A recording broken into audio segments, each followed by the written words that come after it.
We're going to take you back to Palm Beach, Florida, where President Trump has been speaking to members of the military. Now he's speaking to reporters.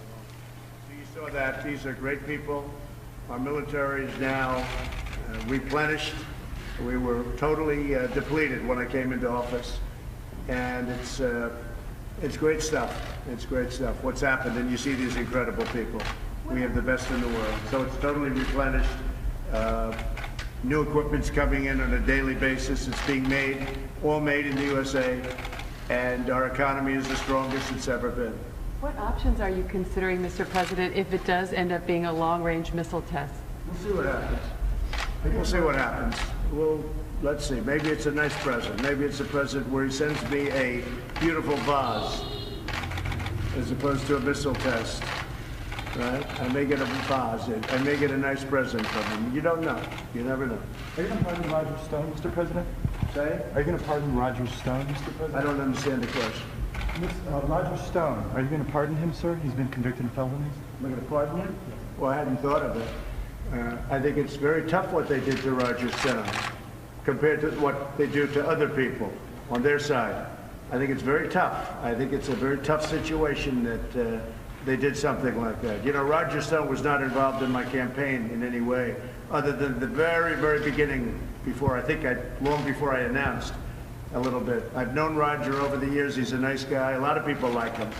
And he got hit very hard, as did General Flynn, and as did a lot of other people. They got hit very, very hard. And now they're finding out it was all a big hoax. They're finding out it was a horrible thing. We were spied on. My campaign was spied on. And again, Roger Stone was not a part of it, the campaign. He was somebody I've known over the years, but not a part of the campaign. Very, very, very early on, long before I even announced, he was involved in a minor way. But he's a good person. And what they did to him is very unfair, in my opinion. And what they did to General Flynn is very unfair, in my opinion.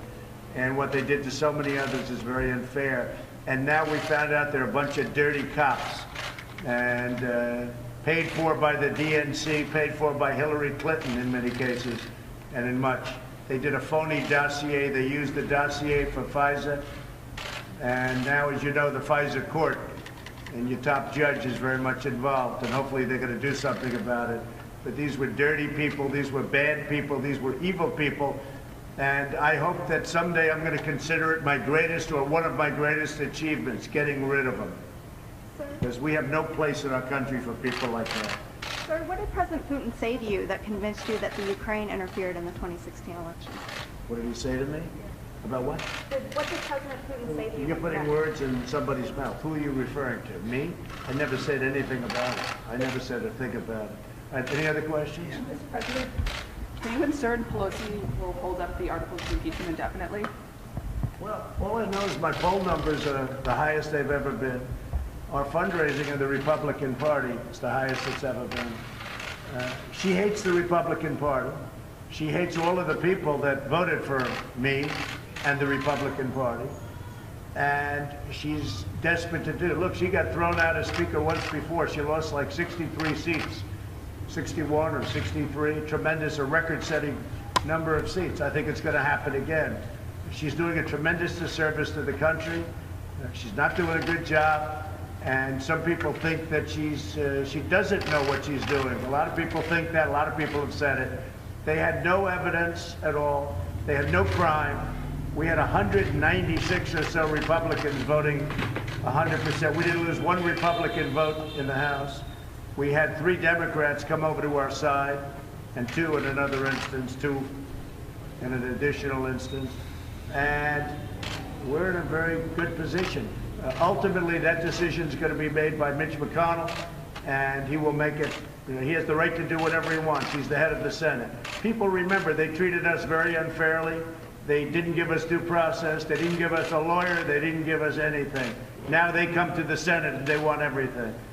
You look back just 2 weeks, just look back at what they did, but over a long period of time, look at what they did. We weren't entitled to witnesses. We weren't entitled to lawyers. We sat in the basement. They would leak everything. They would leak it. We weren't entitled to do anything. They would leak selectively with a sick, corrupt politician named Schiff. He's a corrupt politician. No, they treated us worse than anybody's been treated from a legal standpoint in the history of the United States. It's never happened before, where you can't have a lawyer, you can't have a witness, you can't have time. You didn't. Even recently, when they had the constitutional lawyers, they got 3 lawyers, we got 1. Fortunately, our 1 lawyer was better than their 3. And we also had a much better case. We have a perfect case. I say it again, we have a perfect case. They had no case. But they had 3 lawyers, we were allowed 1. They had 3, think of that. They had 3 lawyers, constitutional lawyers, and each one spoke for an extended period of time. We had 1 lawyer. What do you think of that? So now they get to the Senate, and now we have the majority, and it's up to Mitch McConnell.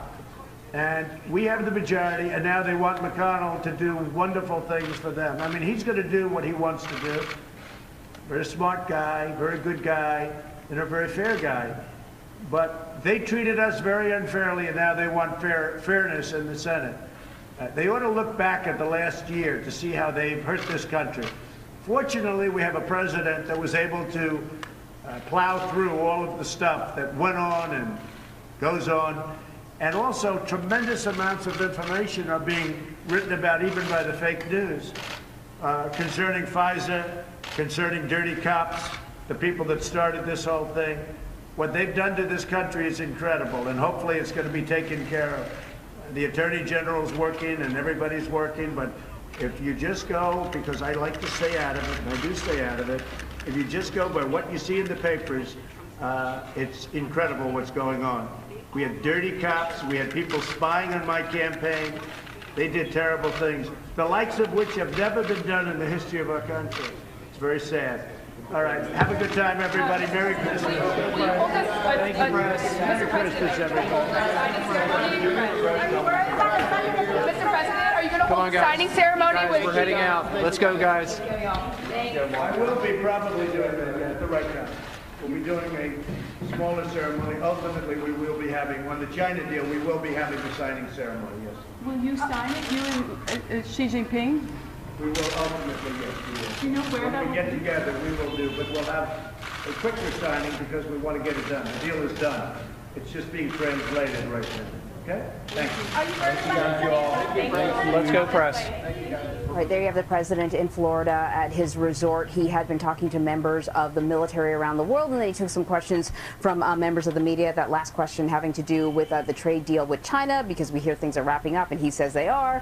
But he sort of spent a number, maybe the last 4 minutes or so, reacting to the news that Nancy Pelosi has yet to forward the articles of impeachment to the Senate. And, you know, what he said was, and now Nancy Pelosi says that she wants to ensure that there's going to be a fair trial in the Senate. What the president said was, well, he was treated very badly, and the Republicans were treated very badly by the House of Representatives. He said no lawyers, no witnesses. Both of those points are actually not true. There were witnesses for the Republican side. There were lawyers for the Republican side. In fact, the president went on to talk about a constitutional lawyer that spoke on the behalf of the Republican side of the argument. He talked about leaking. We talked to our own correspondents who spend a lot of time there in the Capitol, and they say, yeah, there was leaking. Plenty of leaking from both sides. He talked about Nancy Pelosi simply hating the Republicans, and that's part of why she's moving so slowly to move that forward. We know she was accused of hating the president before, and that really got under her skin. Nancy Pelosi saying that she prays for the president every night.